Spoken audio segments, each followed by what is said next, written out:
Hello, Internet. I am Hailstorm, and I am a huge 21 Pilots nerd. And I have kind of a hot take, so to speak, on the new track Choker by 21 Pilots, obviously. Anyway, so let's dive in. I have been listening to 21 Pilots for like 4 or 5 years now. I haven't been with them since the beginning, but I still love them, and they have been a huge impact on my life. And I love the way they talk about mental health and are really open about their struggles. So, 21 Pilots' song Choker has a lot of really cool hidden messages. And beneath the surface, I don't think it's about choking, so to speak, as, going to shoot a basket and then choking, and not making it. I think it's more about inherited mental illness. And here's why. So, and if you stick around to the end, I made a really cool connection with East Up in the last rap. So I will share that with you at the end. Don't mind the dog. He's going to do what he's going to do. All right. So I don't bother anyone, nervous when I stand, choking on my circumstance, only smoking secondhand. So mental health a lot of times runs in issues like run in families, and that's the case for me as well. And only smoking secondhand. So a lot of times our parents will have mental health issues that they have not inherited, but have passed on to their children. So we might have been smoking, so to speak, but we have inherited, that problem. And sometimes it feels like when you have mental health issues and you're just choking on your circumstance, like there's nothing you can do about it. It's the hand that you've been dealt. And so it leads to a lot of anxiety and nervousness, and you feel like, hey, I didn't bother anyone. I didn't do anything wrong, but I was born this way, and you feel a little bit hopeless. All right, so keep going. Cut us open, spread us out, dry us in the sand. Lay the fibers side by side, and you'll begin to understand. Mental health and mental illness is something that we don't often see. We can't see on the outside, but it's something that we can see on the inside. And I think that's what Tyler's saying. I think he's saying, look in the inside of us. If you cut us open and looked in our hearts, and you'd be able to see in those fibers the same things between maybe your parents or grandparents, those same struggles, you could see them in those fibers, so to speak, because we inherit our DNA from our family. All right. And I also think that connects to the fibers between everybody who suffers from that same mental illness. You have the same kind of, you could see it's the same kinds of things between those kinds of, between us, between people. All right. Next part goes, I know it's over. I was born a choker. Nobody's coming for me. So that kind of goes along with, like I said, feeling hopeless. And you're like, I was born a choker. I was born this way. And you get to a point sometimes with your mental health, and you realize not everybody has that support system, and not everybody, can reach out to their support system. So nobody's coming for me. Nobody's coming for me says that, sometimes it's one of those things that sometimes you have to just deal with alone,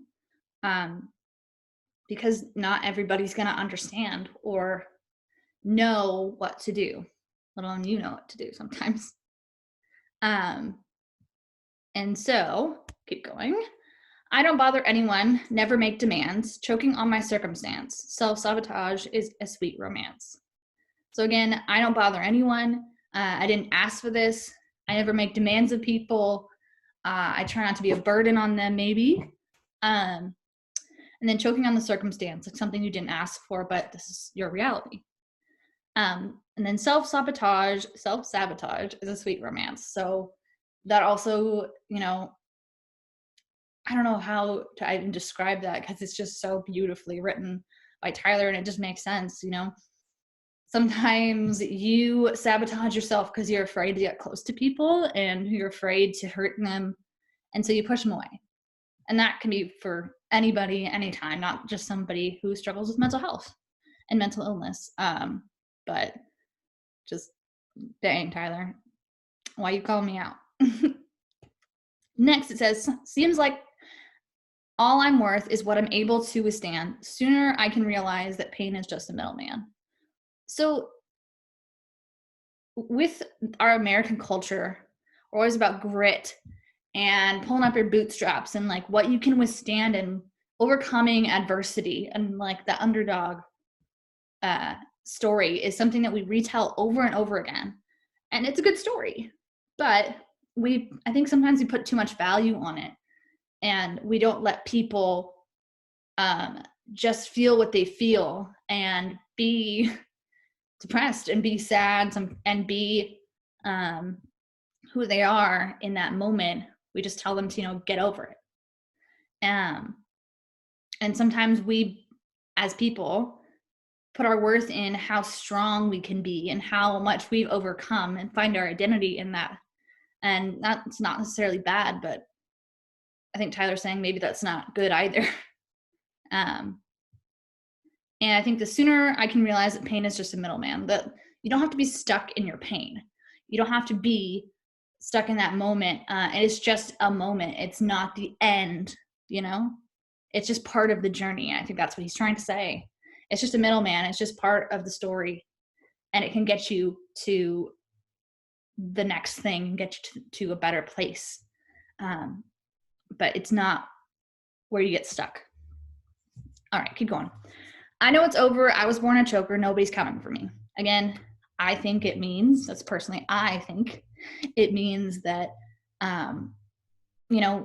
when you inherit mental illness, you were born this way, and you have to kind of deal with it in your own way sometimes. And there's lots of, services and support systems and things like that, and you should definitely use them. But at the end of the day, it's your battle, and it's your journey. And so that's what kind of leads into the next part. It says, I see no volunteers to co-sign all my fears. I'll sign the line alone. And at the end of the day, you have to sign on that line to say, I want more.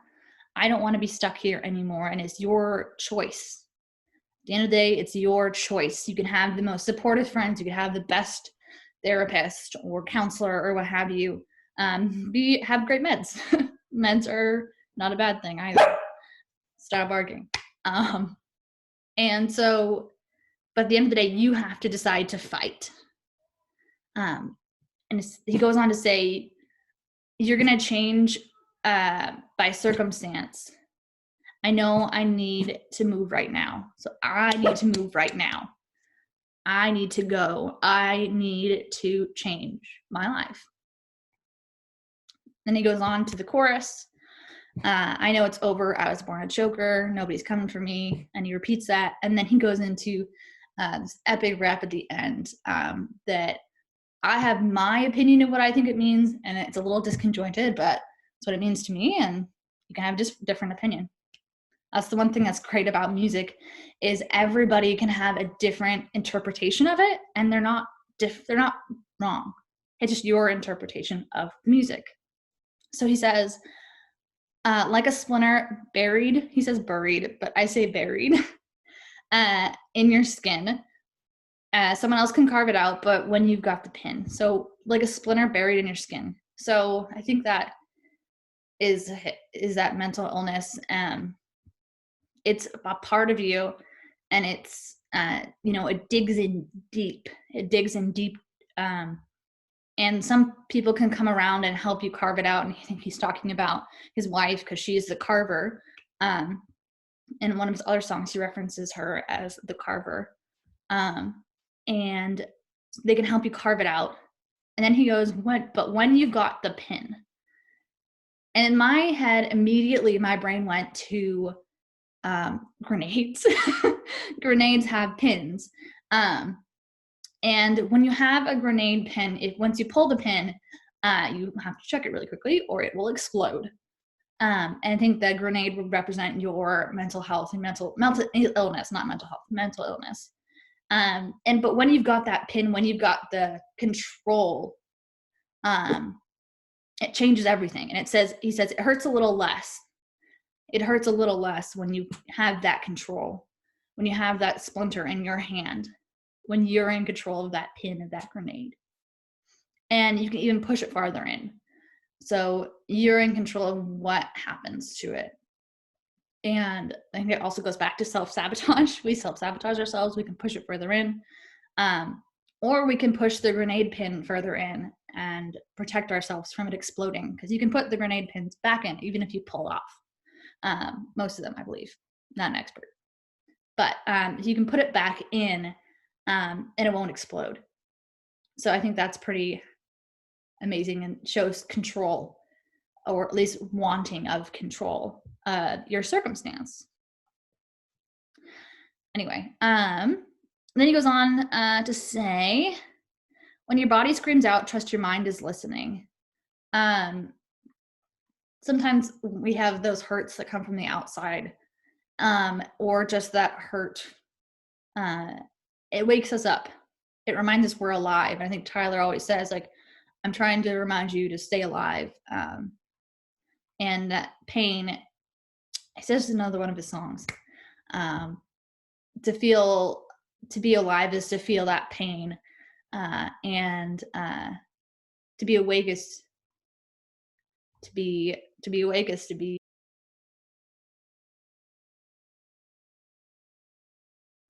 awake is to be alive.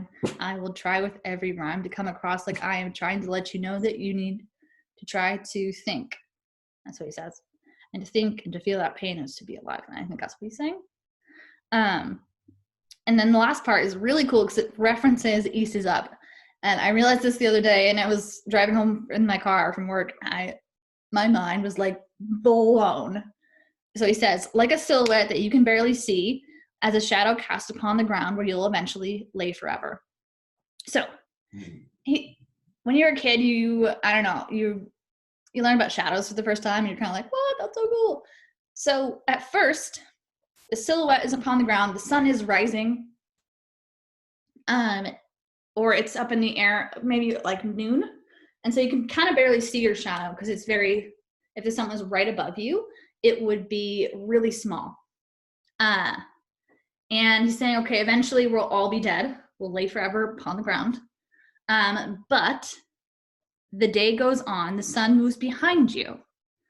So if it's noon, the sun moves behind you, it's moving west. So if the sun is behind you, that is west, and you're facing east. You're facing freaking east. East is up. East is up. I was like, what the heck? Oh my gosh.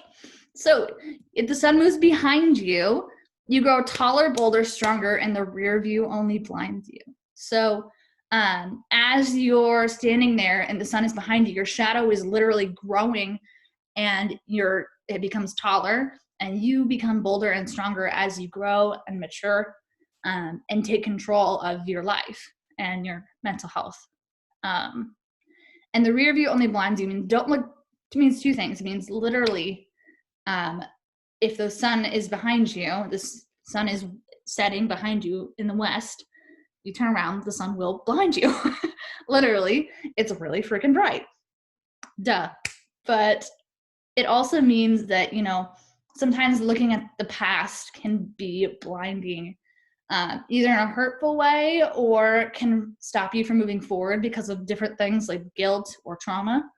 And sometimes you have to move forward. Anyway, thank you all for listening to my interpretation of Choker by 21 Pilots. I can't wait to see them live in concert in about a week now. So stoked. Anyway, East is up. Bye.